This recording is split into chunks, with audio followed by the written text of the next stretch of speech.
शुभ सकाळ।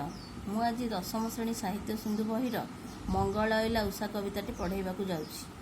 मंगल अइला उषा कहले जोटा कि प्रभात समय ब्राह्म मुहूर्त को बुझाए।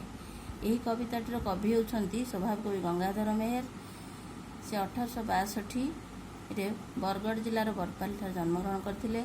मृत्यु होइतिला 1924 मसीह। से होउछंती प्रकृति कवि व स्वभाव कवि भाव परिचित। तांकर रचना गुड़िक मध्य तपस्विनी, प्रणयवल्लरी, कीचकवध, इंदुमती, उत्कललक्ष्मी, पद्मिनी, अयोध्या दृश्य इत्यादि अन्यतम। तांकर क्षुद्र कविता संकलन गुड़िक होची कृषक संगीत, कवितामाला, कविता कल्लोळ, अर्घथाड़ी इत्यादि।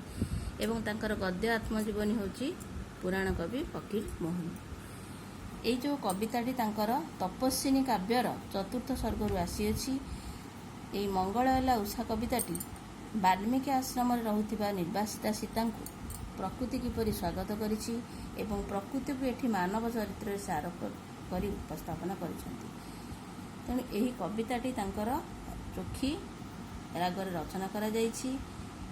चोखी रागर लक्षण होउछि जे चारि पादरे एक पद एवं तार प्रथम दुई पादर अक्षर संख्या 29, तृतीय पादर होउछि 9, चतुर्थ पादर होउछि 13। तेणु ए कविताटी आमे गान करिबा। मंगले अइला उषा बिकचरा जीव दृशा जानकी दर्शन तृषा हृदये बही कर पल्लवे निहार मुक्ता धरी उपहार सतींक बास बाहार प्रांगणे रही कल कंठ कंठे कहिला दर्शन दिया सती राति पाहिला।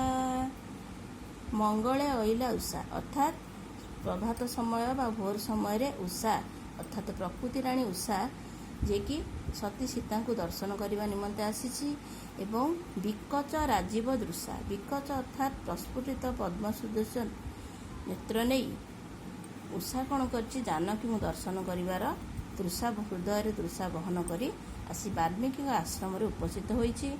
एवं जेतेबेले आमे जन को देखा करने को जाऊ सेतेबेले किछि उपहार नहीं जाइथाउ।